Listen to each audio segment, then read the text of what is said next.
കേരളത്തിന് വേണ്ടി അങ്ങ് എന്തൊക്കെയാണ് അങ്ങയുടെ മനസ്സിലുള്ളത്?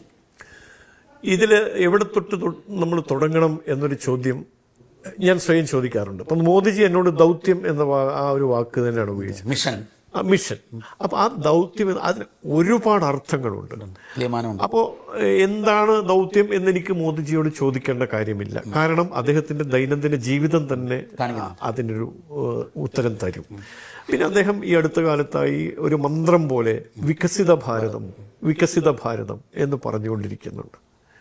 ആ വികസിത ഭാരതം സാക്ഷാത്കൃതമാകണമെങ്കിൽ വികസിത കേരളം ഉണ്ടാകണം, വികസിത സംസ്ഥാനങ്ങൾ ഉണ്ടാകണം. വികസിത കേരളം സാധ്യമാകണമെങ്കിൽ വികസിത ജില്ലകൾ ഉണ്ടാകണം, വികസിത പഞ്ചായത്തുകൾ ഉണ്ടാകണം, വികസിത ഗ്രാമങ്ങൾ ഉണ്ടാകണം, വന്ന് വികസിത ഭവനങ്ങൾ ഉണ്ടാകണം. നമ്മുടെ വീടുകളിൽ വികാസം ഉണ്ടാകണം. ഞാനൊന്ന് ഇടപെടുകയാണ്. മാഷ് രാജ്യസഭാ അംഗമായ സമയത്ത് പറഞ്ഞതിൽ എനിക്ക് ഏറ്റവും ശ്രദ്ധേയമായി തോന്നിയത് രാഷ്ട്രീയവും വികസനവും രണ്ടല്ല, ഒന്നാണ് എന്നുള്ളതായിരുന്നു.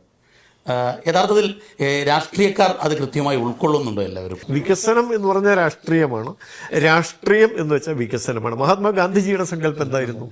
രാഷ്ട്രീയ പ്രവർത്തനം എന്ന് പറയുന്നത് ഏറ്റവും താഴേക്കടയിലുള്ള നമ്മുടെ സഹോദരനെ ഉയർത്തിക്കൊണ്ടുവരാൻ നിങ്ങൾ ചെയ്യുന്ന ഏത് പ്രവർത്തനവും രാഷ്ട്രീയമാണ്. രാഷ്ട്ര സംബന്ധമായ പ്രവർത്തനം എന്ന് പറഞ്ഞാൽ എന്താ? ഞാനും എന്നോടൊപ്പം സഹജീവികളും ക്ഷേമ തലത്തിലേക്ക് ഉയർത്തപ്പെടണം. അതാണ് പ്രവർത്തനം. ആ പ്രവർത്തനമാണ് രാഷ്ട്രീയം. മാഷയുടെ ദൗത്യത്തിലെ ആദ്യത്തെ പരിഗണനാ വിഷയങ്ങൾ എന്തൊക്കെയാണ്? നമ്മളെപ്പോഴും സ്വയം നമ്മുടെ ഒരു നിലപാട് തറയിൽ നിന്നാണല്ലോ കാര്യങ്ങളെല്ലാം ചിന്തിക്കേണ്ടത്. അപ്പൊ എന്നെ നോമിനേറ്റ് ചെയ്തത് സാഹിത്യം, സംസ്കാരം, സേവനം, വിദ്യാഭ്യാസം തുടങ്ങിയ മേഖലകളിൽ നിന്നുള്ള ആള് എന്ന നിലയ്ക്ക് പരിഗണിച്ചുകൊണ്ടാണ്. അപ്പൊ സ്വാഭാവികമായി ആ പരിഗണന സാക്ഷാത്കരിക്കപ്പെടുന്ന തരത്തിലായിരിക്കണം എന്റെ പ്രവർത്തനം. വിദ്യാഭ്യാസത്തിന് പ്രാമുഖ്യം കൊടുക്കണം, സേവന രംഗത്തിന് പ്രാധാന്യം കൊടുക്കണം, കലയും സംസ്കാരവും മനുഷ്യന്റെ നന്മയ്ക്ക് വേണ്ടിയാണ്, മനുഷ്യനെ ശ്രേഷ്ഠവൽക്കരിക്കാൻ വേണ്ടിയുള്ളതാണ് എന്ന നിലയ്ക്കുള്ള ചിന്തകൾ വരണം. ഇതിനെയൊക്കെ സമന്വയിപ്പിച്ചുകൊണ്ടുള്ള ഭൗതിക സാഹചര്യത്തിന്റെ ഉയർച്ചയും സാധ്യമാകണം.